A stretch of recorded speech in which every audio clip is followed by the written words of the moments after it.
Hello friends, welcome to channel masters of botany. Again मैं हूं आपका दोस्त विनय कुमार सिंह और इस वीडियो में हमारे साथ हैं पार्थ रंजन, जिन्होंने अभी रिसेंटली में CSIR UGC जॉइंट एग्जामिनेशन में JRF क्वालिफाई किया है।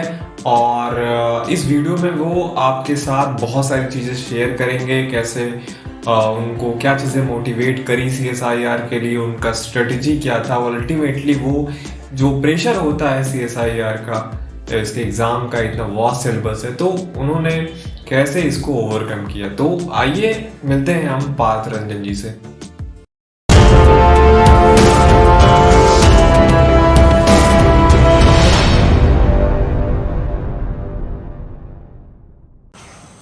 हेलो CSIR एस्पिरेंट्स, मेरा नाम पार्थ रंजन है। मैं at present Banaras Hindu university से मास्टर्स फाइनल ईयर परस्यू कर रहा हूँ और मैंने फर्स्ट अटैम्प्ट के अंदर CSIR क्वालिफाई किया, जिसमें मेरी rank all India rank 185 with the percentile score 96.73। तो सबसे पहला सवाल ये आता है कि CSIR को क्वालिफाई करने का इनर मोटिवेशन क्या था आपका। How you motivated yourself during the CSIR exam and why the CSIR exam, इतने सारे एग्जामिनेशंस थे तो CSIR ही क्यों। तो देखिए, जब भी आप किसी एग्ज़ाम की प्रिपरेशन करते हैं, जब भी आप किसी चीज़ के लिए लगते हैं, तो सबसे पहला सवाल ये होता है, सबसे पहला मन से सवाल ये होता है कि हमें इस एग्ज़ाम को क्यों क्वालिफाई करना है। क्योंकि CSIR among all the exams, जितने भी एग्ज़ाम आप फेलोशिप के लिए देंगे, आगे रिसर्च के लिए देंगे, उसमें CSIR एक ऐसा एग्ज़ाम है जिसको क्वालिफाई करने के बाद आपको JRF यानी कि फेलोशिप, जिससे आप PhD कर सकते हैं, और आपको नेट, दोनों की एलिजिबिलिटी देता है आपको CSIR। देन आप नेट एग्ज़ाम अगर क्वालिफाई कर गए, नेट का आपको अगर एलिजिबिलिटी मिल गया, तो आप असिस्टेंट प्रोफेसर के लिए कहीं भी अप्लाई कर सकते हैं ऑल ओवर इंडिया में। और आपको अगर फेलोशिप मिल रही है तो आप आसानी से अपनी PhD परस्यू कर सकते हैं। दूसरी चीज़ ये है कि being a life science student, जब मैंने प्लांट साइंस को अपने फर्दर करियर के लिए चुना कि मैं आगे प्लांट साइंस से बढ़ना चाहता हूँ, तो प्लांट साइंस में आप क्या करोगे, आगे जाकर के जो भी चीज़ें हैं, जो भी चैलेंजेस हैं, उनके अंदर रिसर्च करना एक प्राइम मोटो होता है। और मैं मानता हूँ कि आप एक रिसर्चर किसी के पुश करने के बाद नहीं बन सकते हैं, ये आपका एक इनर मोटिव होना चाहिए उस चीज़ के लिए। तो मैंने CSIR को इस तरह से लिया कि CSIR अगर मैं क्वालिफाई कर जाता हूँ और अगर मैं अपने फर्स्ट अटेम्प्ट में इसको क्वालिफाई करता हूँ, तो मेरे लिए काफ़ी प्लस पॉइंट होगा कि मुझे फिर से इसके बारे में नहीं सोचना है, मुझे फिर से अपने उस मोटिव के बारे में सोचना है जिसको लेकर के मैंने ये काम शुरू किया था। तो CSIR के लिए सबसे बड़ा मोटिवेशन मेरा ये था कि I want to do research in a plant science and being a researcher, और आगे आगे रिसर्च करने के साथ में मुझे अगर कहीं पढ़ाने का मौका मिलता है एज ए असिस्टेंट प्रोफेसर, तो इसकी भी एलिजिबिलिटी मुझे CSIR देता है। तो that's my motivation for the CSIR। दूसरा सवाल ये आता है कि CSIR के लिए आपने कैसे प्रिपरेशन की, कितने घंटे। ओवरऑल ये जो पार्ट है, ये स्ट्रेटजी का पार्ट है कि आप CSIR को कैसे, अपनी स्ट्रेटजी को कैसे स्ट्रेटजाइज कर रहे हैं CSIR के एग्ज़ाम के लिए। तो फ्रेंड्स, मैं बताना चाहता हूँ कि एवरीथिंग इज़ स्ट्रेटजी। मैं मानता हूँ कि एवरीथिंग इज़ स्ट्रेटजी। ऐसा भी हो सकता है कि आप बहुत ज़्यादा पढ़ के भी CSIR क्वालिफाई नहीं कर सकते हैं, और आप थोड़ा सा कम पढ़ करके भी अगर आपने स्ट्रेटजी अपनी अच्छी बनाई है, आपकी जो स्टडी आवर्स की रूटीन है, आपके जो यूनिट्स कंप्लीट करने की जो स्ट्रेटजी है, क्वेश्चंस की जो स्ट्रेटजी है, ये आपको काफ़ी हेल्प कर सकती है CSIR एग्जामिनेशंस के अंदर। तो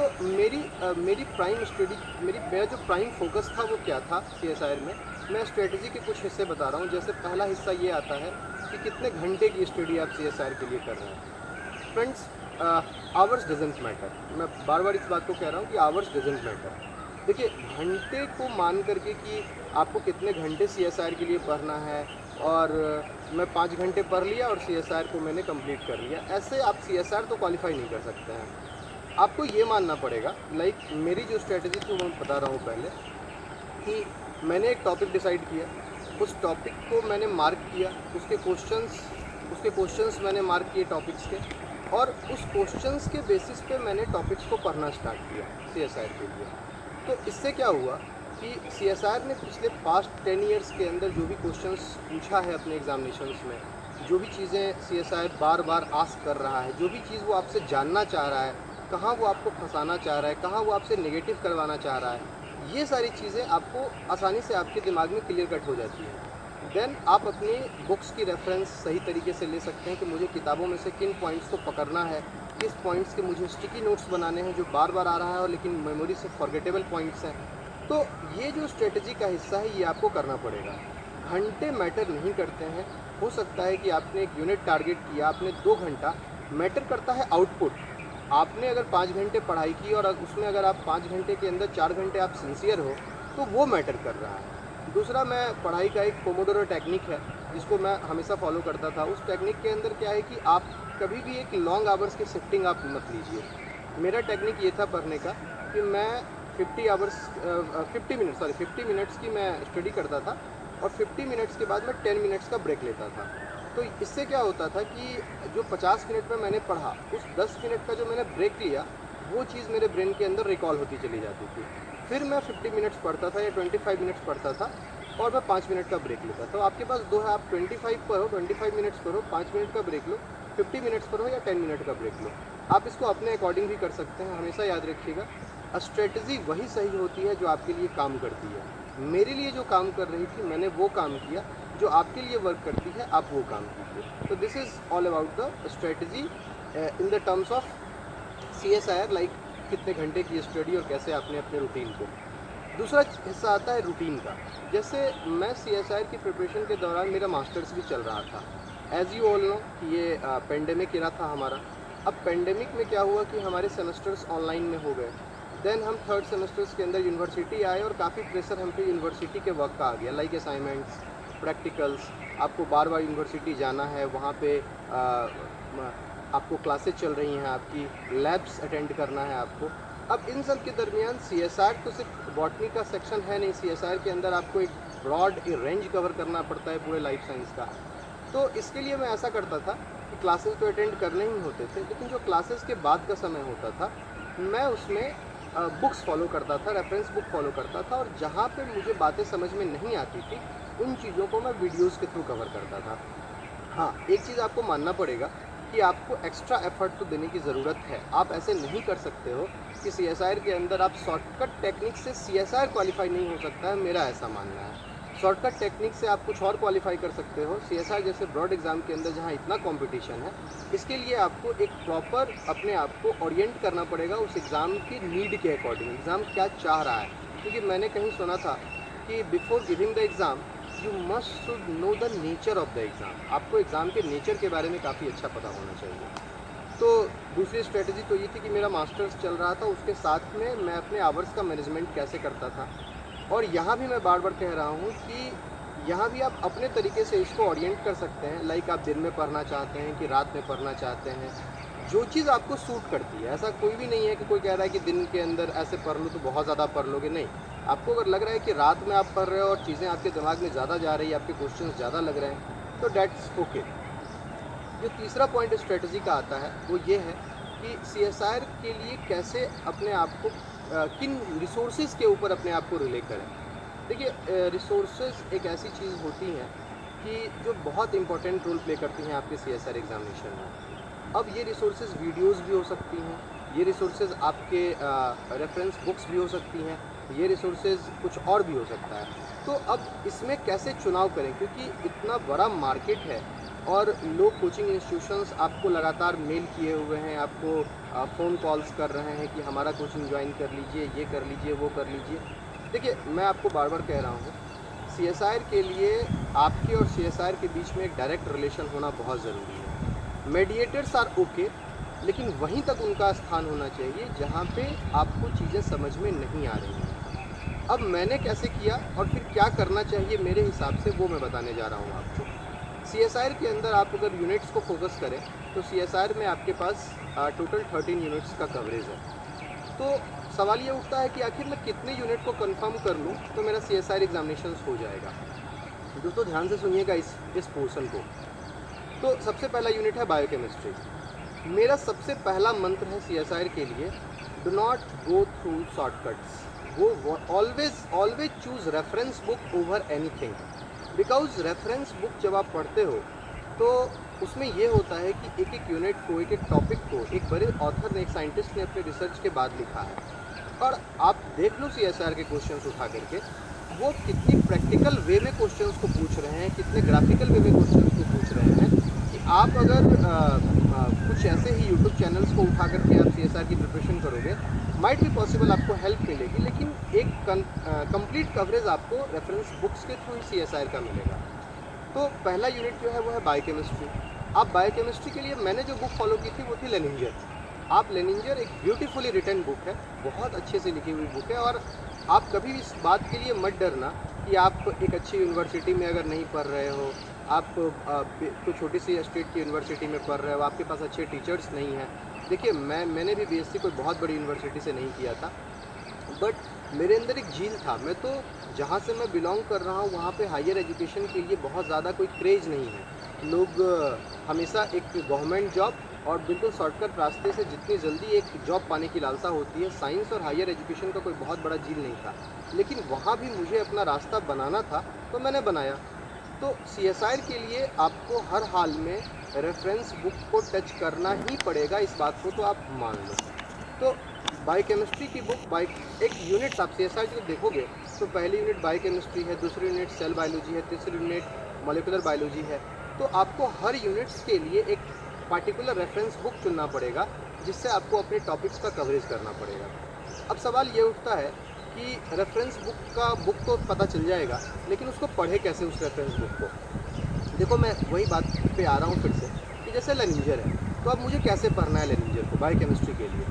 तो आप लेनिंजर के पहले पेज से उठा करके आप 11वें पेज पे लेनिंजर पे नहीं जा सकते हैं, आपका पूरा समय निकल जाएगा। हमें क्या करना है, हमें एक पूरा दिन देना है बायोकेमिस्ट्री के CSR के प्रीवियसली आस्क्ड क्वेश्चंस के ऊपर कि CSR में आखिर क्या क्वेश्चन पूछा है, CSR किस चीज़ के साथ डील करना चाह रहा है, क्या चीज़ें CSR फ्रिक्वेंटली पूछ रहा है। तो आप जब उसको देखोगे ना, आपको एक दिन पूरा लगाओगे, आपको बार बार लगेगा कि ये दिन बेकार जा रहा है, लेकिन वो दिन बेकार नहीं होता है दोस्तों।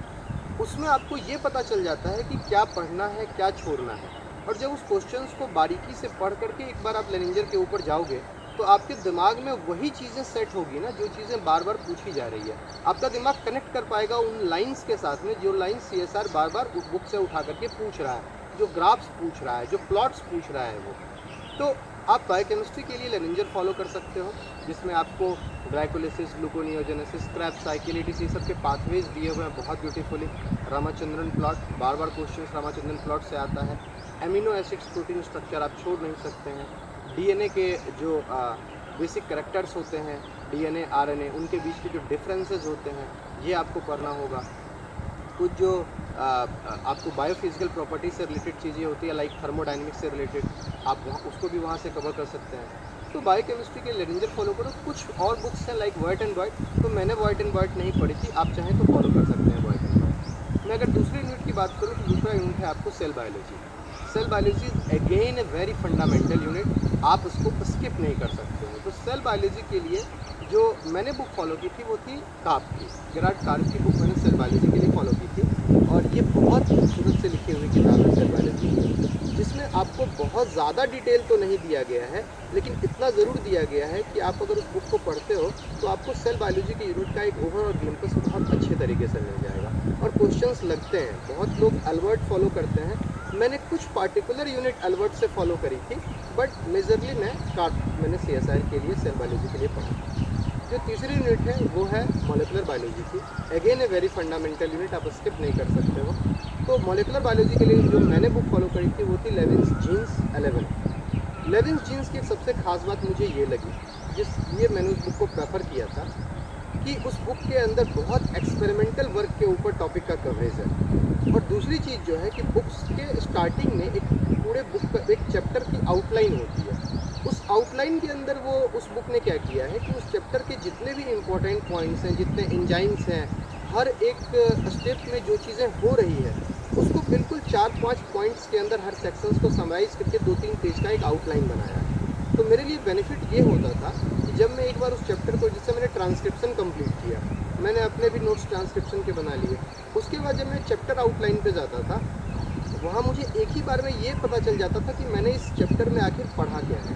तो ये चीज़ मुझे लेविन्स जीन्स 11 की काफ़ी अच्छी लगी और इसके लिए मैंने उस बुक को फॉलो किया।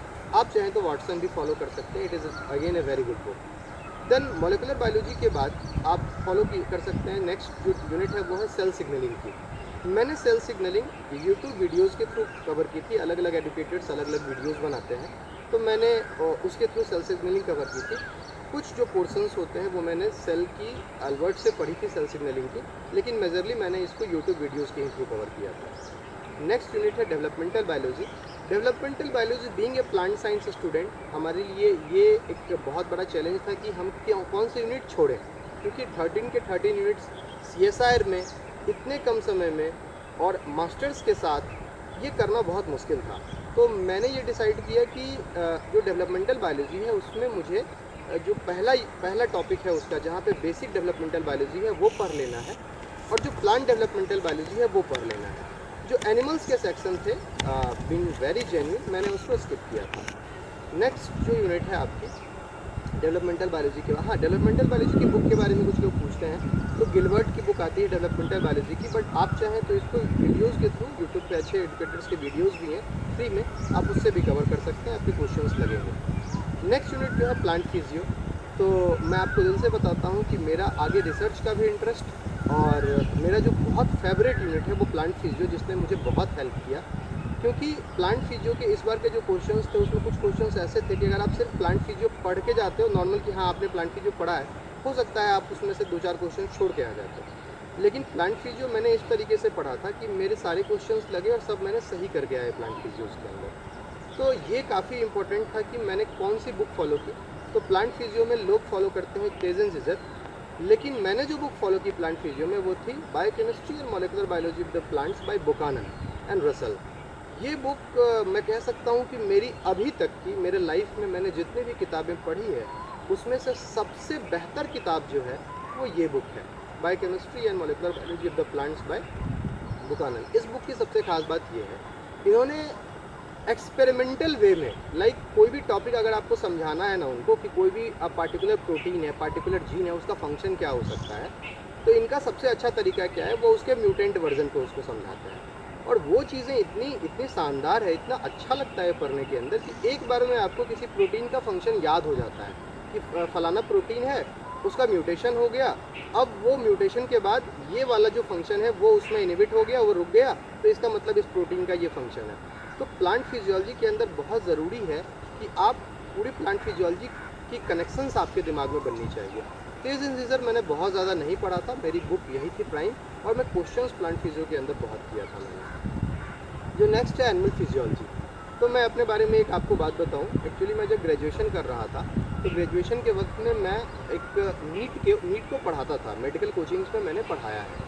तो 3 साल तक मैं पार्ट टाइम अपने ग्रेजुएशन के साथ में नीट के कोचिंग्स में पढ़ाता था, तो वहाँ मैं जूलॉजी भी पढ़ाता था।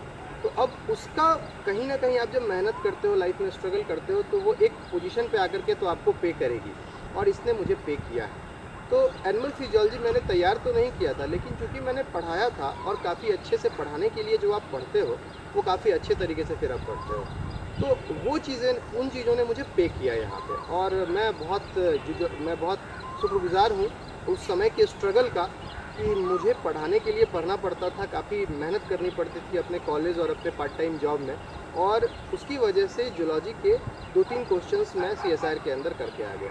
मेरा इंडोक्राइन सिस्टम काफ़ी अच्छा था, रेस्पिरेशन के अंदर जो एक बार क्वेश्चन आ भी गया था, ऑक्सीजन डिसोसिएशन कर्व के रिलेटेड इस बार भी था। तो ये इन चीज़ों ने मुझे बहुत हेल्प किया। नेक्स्ट जो यूनिट है एनिमल फिजियोलॉजी के बाद वो है जेनेटिक्स की। Genetics is a very practical unit, again it is a very practical unit. आप जेनेटिक्स को ऐसे नहीं कवर कर सकते हो कि जेनेटिक्स है, आपने बहुत ज़्यादा थ्योरी पढ़ ली और आप खुश हो रहे हो कि आप जेनेटिक्स कवर कर लिए, नहीं। जेनेटिक्स के साथ जो मैं मानता हूँ आपको कहीं ना कहीं प्रैक्टिकल होना पड़ेगा, आपको क्वेश्चंस काफ़ी ज़्यादा सॉल्व करने पड़ेंगे जेनेटिक्स में। तो मैंने जो बुक फॉलो की थी वो थी स्नस्टर्ड एंड सिमंस की और बेंजामिन फायर्स, और जो मेरी जेनेटिक्स के अंदर अप्रोच थी वो थी क्वेश्चन सॉल्विंग की। तो मैंने CSIR के ही प्रीवियस ईयर क्वेश्चंस काफ़ी ज़्यादा जेनेटिक्स के अंदर किए। जो मेरी 9th यूनिट थी वो है डाइवर्सिटी।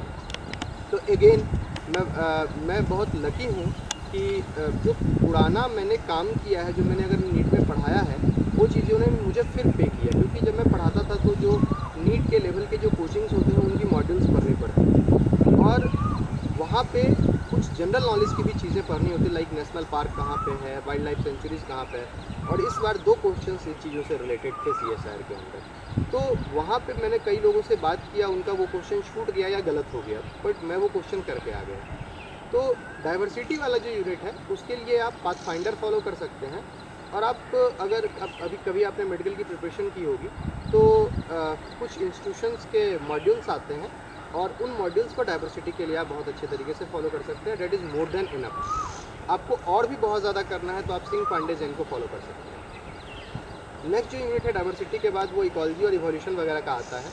तो इवोल्यूशन मैंने बहुत ज़्यादा पढ़ा नहीं, इवोल्यूशन मैंने स्किप की, लेकिन इवोल्यूशन में मैंने क्या किया था कि एक जो पीरियड्स और इराज हैं पूरा, उसका एक चार्ट मैंने बनाया था और वो मैं रिवाइज़ करके गया था। तो उससे मुझे 1-2 क्वेश्चंस के अंदर हेल्प मिल गई। और इकोलॉजी मैंने बहुत अच्छे से पढ़ा था। तो इकोलॉजी के लिए मैंने बुक फॉलो की थी, वो थी पाथफाइंडर की, प्रणब कुमार और उषा मीना की एक अलग से इकोलॉजी की बुक आती है। Not that in that pathfinder उन्होंने इकोलॉजी का अलग से ही बुक निकाला है, जो ऑरेंज कलर की उसकी आपको कवर पेज मिलेगी। तो वो इकोलॉजी की बुक मैंने फॉलो की थी और उससे मैंने इकोलॉजी पढ़ा था एंड दैट हेल्प। नेक्स्ट जो यूनिट है वो है बायोटेक्नोलॉजी। इसको मैंने पूरा नहीं पढ़ा, लेकिन इसमें से जो इम्पोर्टेंट टॉपिक्स होते हैं, लाइक एग्रोबैक्टीरियम का एक टॉपिक है बायोटेक्नोलॉजी में, इसको मैंने कवर कर लिया। देन जो यूनिट आती है वो आती है आपकी टेक्निक्स। अगेन मैंने टेक्निक्स को पूरा नहीं पढ़ा था। टेक्निक्स में जो इम्पोर्टेंट टेक्निक्स बार बार CSIR पूछ रहा है, बार बार CSIR उस पर क्वेश्चन पूछने की कोशिश कर रहा है, उसको मैंने क्वेश्चन के थ्रू मार्क किया था और उससे मैंने वो वाली 13 यूनिट कंप्लीट कर ली। तो ये मेरी पूरी 13 यूनिट की स्ट्रेटजी थी और मेरा ऐसा मानना है कि मेरी स्ट्रेटजी ने मुझे बहुत हेल्प किया। देखिए आज मैं आपको बता रहा हूँ, कल कोई और भी आपको बताएगा। आप 5 लोगों की स्ट्रेटजी जब सुनोगे ना, आप उसमें वो नहीं कर पाओगे कि आपको करना क्या चाहिए।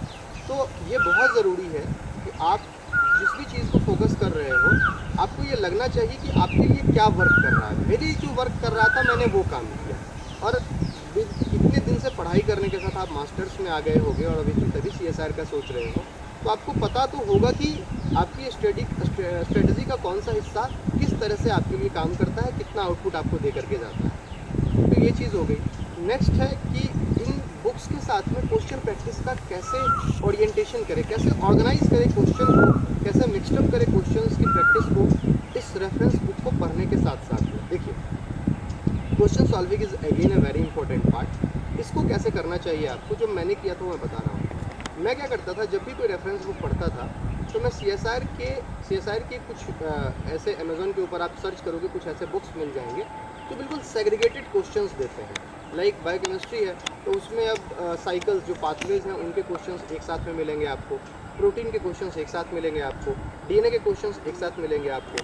तो मैं जब मान लीजिए प्रोटीन पढ़ रहा हूँ, मैं प्रोटीन का primary structure, secondary structure, tertiary structure, quaternary structure, Ramachandran plot, amino acids, मैं अगर ये पढ़ रहा हूँ तो मैं क्या करता था, बुक्स एक तरफ मेरी बुक खुली हुई है, दूसरी तरफ मेरी जो क्वेश्चंस हैं CSIR के क्वेश्चंस हैं वो खुली हुई है। मैं बार बार मैंने पहले ही बताया आपको कि CSIR के क्वेश्चंस को मैं एक दिन, जैसे किसी भी यूनिट को मुझे स्टार्ट करना है और टारगेट रखना है कि 15 दिन में मुझे यूनिट पढ़नी है, कंप्लीट करनी है, तो मैं पूरा एक दिन, 15 में से एक दिन मैं पूरे उसके क्वेश्चंस को बस देखता था। अच्छा इसने इस ऑप्शन में ये पूछा है, इस क्वेश्चंस में इसने ये पूछने की कोशिश की, अगर मैं उस क्वेश्चंस के अंदर मुझे लग रहा है अच्छा इसके इस पॉइंट में ये नेगेटिव करवाना चाह रहा है, तो इससे क्या होता था, मेरे ब्रेन में कनेक्शन फिट हो जाती थी उस क्वेश्चंस को लेकर के कि यहाँ से इस क्वेश्चंस बन रहे हैं और नेगेटिव करवाने की कोशिश CSIR यहाँ कर रहा है। तो ठीक है, क्वेश्चंस रिपीट नहीं होंगे एज इट इज़, ये भी सही है कि आपको हो सकता है कि सेम क्वेश्चंस बार बार ना मिले,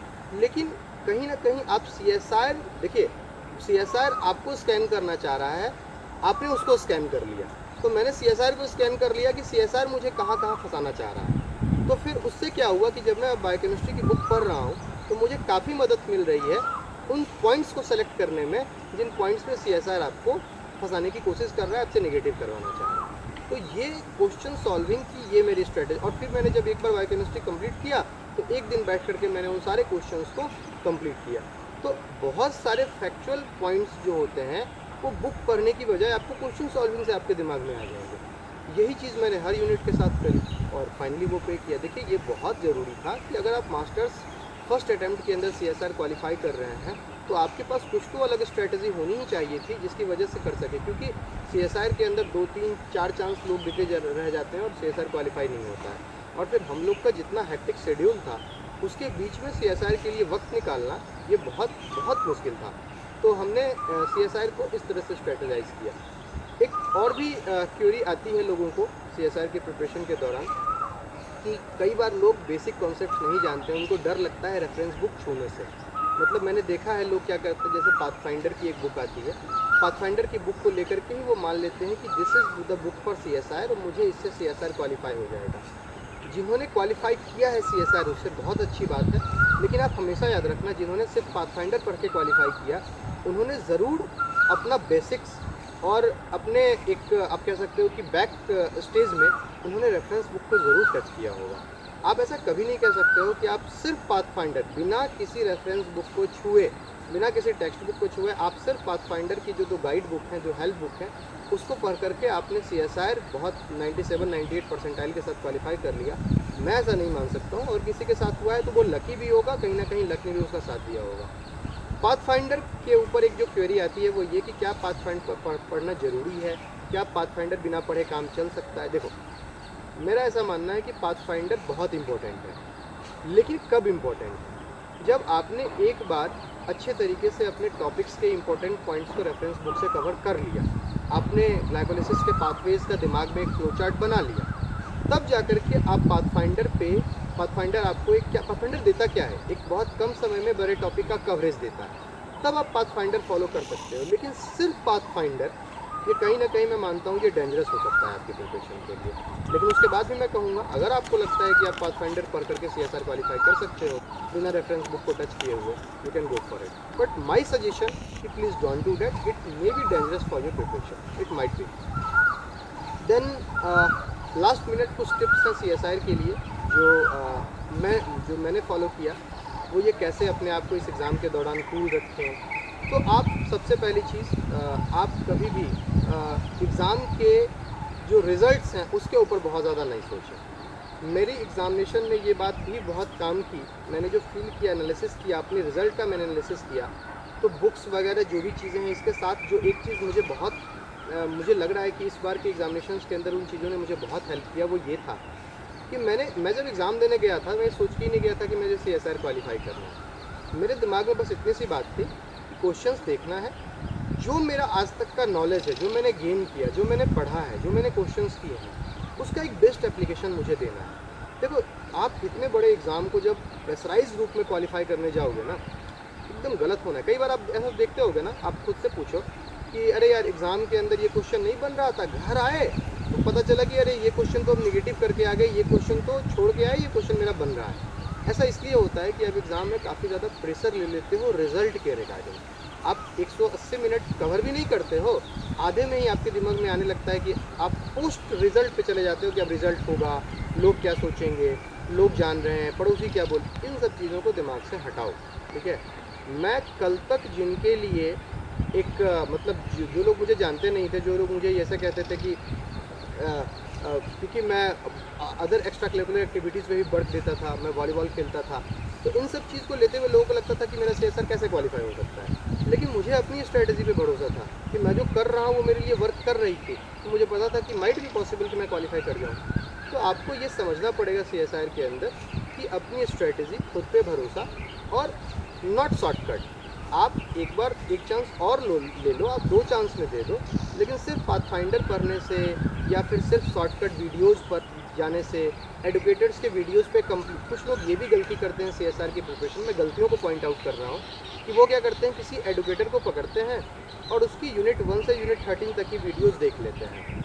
वो वीडियोस को कवर करना ही उनको ये लगता है कि मैंने CSIR का सिलेबस कंप्लीट कर लिया। और मैं कई ऐसे लोगों को जानता हूँ जिनके मार्क्स बहुत ज़्यादा गलत हो गए एग्जामिनेशंस के अंदर, बहुत कम मार्क्स आए जिन्होंने इस स्ट्रेटजी को फॉलो किया था। तो और अभी वो फिर से रेफरेंस बुक को फॉलो कर रहे हैं। देखिए videos are important, pathfinder is important, लेकिन हमें उनको रिसोर्सेज की तरह लेना है, उन्हें अपना सब कुछ नहीं बना लेना है। सब कुछ हमें जिसको बनाना है वो है reference books, that will help in your preparation. देखिए CSIR जैसे जब आप टफ एग्ज़ाम को फिर से इतने बड़े एग्ज़ाम को जब आप अपियर होते हो ना, जितने इतना कंपटीशन है, आप सोचो कितना कंपटीशन है। एक सिंगल एग्ज़ाम लाइफ साइंस का, और इसमें biochemistry, microbiology, botany, geology, biotechnology, एक ह्यूज सेक्शन ऑफ एस्पिरेंट्स इस एक एग्ज़ाम को क्वालिफाई करके JRF लेते हैं और नेट लेते हैं। तो इसके लिए बहुत इंपॉर्टेंट है कि जब भी आपको CSIR में काफ़ी हेक्टिक लगे कि हेक्टिक हो रहा है, आपको पढ़ने में मन नहीं लग रहा है, आप फोकस नहीं कर पा रहे हो, तो आप अपने जो भी करीबी लोग हैं, 2-4, हर इंसान की ज़िंदगी में 2-4 करीबी लोग भी होते हैं जो आपके मेंटर्स रहे हैं, जो आपका सही में अच्छा चाहते हैं, आपके पेरेंट्स हैं, आपके कुछ दोस्त हो सकते हैं, तो आप उनसे बात करें, उनसे आप अपनी प्रॉब्लम्स शेयर करें। वो आपको ज़रूर कुछ ऐसा बात बताएंगे जिससे आपका दिमाग भी रिलैक्स होगा, क्योंकि रिलैक्स रहना बहुत ज़रूरी है। बहुत प्रेशराइज हो करके, हाँ मैं ये नहीं कह रहा हूँ कि एकदम कूल हो डाउन हो जाओ, पूरा दिन बर्बाद कर दो, नहीं, लेकिन प्रेशराइज हो करके आप सिर्फ अपने लिए कैओस क्रिएट करोगे ब्रेन में, वो चीज़ आपके लिए वर्क नहीं करेगी, और आप एट द एंड आप नेगेटिव करके आओगे एग्जामिनेशन में, आपका जो पढ़ा हुआ भी है वो भी नहीं काम करेगा, और आप फ्रस्ट्रेट होगे। क्योंकि मैं बहुत सारे ऐसे लोगों को जान रहा हूँ जो इसी एग्ज़ाम को देने के बाद कह रहे हैं, यार मेरा तो अब एग्जामिनेशन CSIR होने से रहा, मेरा तो अब नहीं हो सकता है CSIR। तो ये बहुत ज़रूरी है कि आप इस एग्ज़ाम को सीरियसली करो, सीरियस रहो, लेकिन प्रेशराइज ना रहो। There is a very sharp difference between serious होना और प्रेशराइज होना। प्रेशराइज जब आप होते हो ना, आपकी ना दिमाग में बातें जाएगी, ना आप क्वेश्चन सही से करोगे, और अल्टीमेटली इंड रिजल्ट होगा कि आप नेगेटिव करके आओगे। तो इसलिए कूल रहो, अच्छे से रहो, अपने हेल्थ पे फोकस करो। कुछ स्पोर्ट, जैसे मैं स्पोर्ट्स में काफ़ी एक्टिव हूँ, तो मैं अपने आप को कूल रखने के लिए शाम का, कुछ लोग शाम के टाइम को भी पढ़ाई में यूटिलाइज़ करते हैं, बट मेरा मानना था कि नहीं, मेरे लिए स्पोर्ट्स बहुत ज़रूरी है। तो मैं, क्योंकि स्पोर्ट्स खेलने से क्या होता था कि दिन भर की जो चीज़ें दिमाग में होती थी, क्योंकि हमारा ब्रेन है, कई थॉट्स एक दिन में आपके ब्रेन में आ सकते हैं, तो उन चीज़ों से निपटने के लिए हर इंसान की एक पर्सनल लाइफ भी होती है। वहाँ पे जो आपकी कैओस चल रही है, उनसे निपटने के लिए मैं गेम का सहारा लेता था। तो मैं 1 घंटे वॉलीबॉल खेलता था, और it will work for my mind. मुझे रात में एक अच्छी नींद आती थी, जिससे मैं सवेरे उठ करके अच्छे से पढ़ पाता था। तो ये सारी चीज़ें बहुत इंपॉर्टेंट है। और CSIR के लिए जो भी आपके प्रॉब्लम्स हैं, आप अगर मुझे पर्सनली भी करना चाहो तो वीडियो के डिस्क्रिप्शन में मैं अपना मेल भी अपलोड हो जाएगा, जिससे कि आप मुझे मेल करके CSIR के बारे में, आपकी जो पर्सनल क्वेरी है उसके बारे में पूछ सकते हो। और जो भी स्टूडेंट्स, मैं लास्ट पॉइंट उनके लिए बोल रहा हूँ, जो भी स्टूडेंट्स बहुत बेसिक बैकग्राउंड से बिलोंग करते हैं, क्योंकि मैं जहाँ से बिलोंग कर रहा हूँ, मैं प्रॉपरली बिहार पटना का रहने वाला हूँ, और जहाँ से मैं बिलोंग कर रहा हूँ वहाँ हायर एजुकेशन को लेकर के मेरा CSIR क्वालिफाई हुआ, मेरे कई जगह नाम आए, एक न्यूज़पेपर ने भी मेरा नाम दिया, लेकिन लोगों को यही नहीं समझ में आ रहा था कि मैंने क्वालिफाई क्या किया है, इससे होने क्या जा रहा है। तो आप सोचो ये कितना बड़ा डिमोटिवेशन हो सकता है आपके लिए कि आप एक नेशनल लेवल का एग्ज़ाम फर्स्ट अटैम्प्ट के अंदर मास्टर्स के साथ क्वालिफाई कर रहे हो, और जहाँ पे इस बात का चर्चा हो रहा है वहाँ लोगों को यही नहीं पता है कि आपने किया क्या है। तो इससे कभी मत वो होना है, आपको अपने दिमाग में ये रखना है कि नहीं, CSIR मेरे लिए ज़रूरी है, क्योंकि सिंगल एग्ज़ाम जो आपको JRF, जो आपको नेट, सबकी एलिजिबिलिटी देता है, आपको 5 इयर्स के लिए गवर्नमेंट की एक बड़ी फेलोशिप मिलती है आपके रिसर्च के लिए, और इसके लिए मोटिवेशन बना रहना बहुत ज़रूरी है। और याद रखिएगा, मोटिवेशन हमेशा अंदर से होना चाहिए। बाहर से किसी ने आपको पंप किया, 4 दिन पढ़ाई करो, 5वें दिन पढ़ाई छोड़ दोगे, है ना, लेनिंजर के बुक पढ़ रहे, यार कुछ समझ में नहीं आ रहा है, छोड़ देता हूँ, तो ये 4 दिन चलेगा, 5वें दिन छोड़ दोगे। इसलिए मोटिवेशन अंदर का होना चाहिए, और अपने जो डार्केस्ट आवर्स आपके हैं, जहाँ पे आपको लग रहा है कि नहीं यू शुड गिव अप, उस पोजीशन पे अपने मेंटर्स, अपने फ्रेंड्स, अपने कलीग्स का इस्तेमाल करो। और जो भी बच्चे बेसिक बैकग्राउंड से बिलोंग कर रहे हैं, जिन्होंने कभी भी रेफरेंस बुक बहुत ज़्यादा पढ़ा नहीं है, मैं उनके लिए कहना चाहता हूँ, प्लीज़ अपने पे भरोसा रखो। मुझे भी कोई पढ़ाने वाला नहीं था, मैंने एक रेफरेंस बुक खरीदी, मैंने ग्रेजुएशन में जो काम किया था, मुझे जो पैसे मिले थे, मैंने सारी किताबें खरीद ली थी, क्योंकि मैं लाइब्रेरी जाके भीड़ में पढ़ नहीं पाता था, तो मुझे कमरे में अकेले पढ़ना होता था, और इसके लिए मेरे पास बुक्स होना बहुत ज़रूरी था। तो मैंने खुद से रेफरेंस बुक खरीदा, खुद से सारी किताबों को मैंने पढ़ा है। तो ये मैं कह रहा हूँ कि आप कभी डरो मत। बहुत लोगों को मैं सुनता हूँ वो रेफरेंस बुक छूने से डरते हैं, यार बहुत समय लग जाएगा, कैसे इसको पढ़ें। यार शुरू तो करो एक बार, कम से कम एक बार स्टार्ट तो करो पढ़ना उसको, एक बार अपने फ्लो चार्ट्स बनाने तो शुरू करो। और मैं एक छोटी सी ट्रिक जो मैं कहना भूल गया था वो बता रहा हूँ आपको, कि जब भी आप पढ़ो ना, तो सेल्फ मेड नोट्स ज़रूर बनाओ, ज़रूर मस्ट बनाओ। मैंने क्या किया था, CSIR के 13 यूनिट्स के लिए 13 फाइल बनाई थी, और जब भी मैं कोई यूनिट पढ़ता था, उसके जो भी इंपॉर्टेंट पॉइंट्स किसी बुक के होते थे, मैं उस फाइल के अंदर, उस पेज में A4 साइज़ की शीट में उसका फ्लो चार्ट, उसके मेनोमिनिक्स बना करके उस फाइल में डाल देता था। और लास्ट टाइम जो मैंने रिवीजन किया था वो मैंने उसी का रिवीजन किया था, ना किसी एडुकेटर के नोट्स मैंने पढ़े थे, ना कुछ पढ़ा था। क्योंकि मैं खुद भी एक टीचर रह चुका था, तो मेरे लिए ये काफ़ी ज़रूरी था कि मैं खुद के स्ट्रेटजी, खुद के नोट्स पे बिलीव करूं। और मैं, मेरे साथ ही कभी कभी नेगेटिव पॉइंट्स आपके लिए इंपॉर्टेंट हो जाती है। मेरी ये एक कमजोरी थी कि मैं कभी किसी और के दिए गए नोट्स से पढ़ नहीं सकता था, तो मैं उसके लिए हमेशा अपने बनाए गए नोट्स, जो मैंने खुद बनाए थे अपने प्रिपरेशन के अंदर, मुझे आप एक छोटी भी चीज़ दोगे, मैं उसका जब तक अपना नोट्स नहीं बनाऊंगा मैं पढ़ नहीं सकता हूँ। और इस चीज़ों ने मेरे लिए बहुत हेल्प किया, क्योंकि जब मैं नोट्स बनाता था मेरा पूरा सिस्टम इंगेज होता था, मेरे दिमाग में आधे कनेक्शंस ऐसे ही फिट हो जाते थे, और इसने मेरे लिए बहुत हेल्प किया। तो wish you all the best for the CSR preparation. और आपको जब भी कभी CSR के लिए कोई डाउट हो तो आपके पास एक बहुत बड़े मेंटर विनय भैया आपके पास अवेलेबल हैं, आप उनसे हमेशा CSR के लिए ले सकते हैं। He qualified CSR with a very good rank. And आपको अगर कुछ पर्सनल प्रॉब्लम्स मेरे से पूछनी है तो आप डिस्क्रिप्शन बॉक्स में मेरा मेल आपको मैं अपलोड कर दूंगा, आप वहाँ से भी मुझे मेल कर सकते हैं और मैं आपके मेल का रिप्लाई करूँगा। Thank you, wish you all the best for the CSR। Stay relaxed, stay focused, wish you all the best.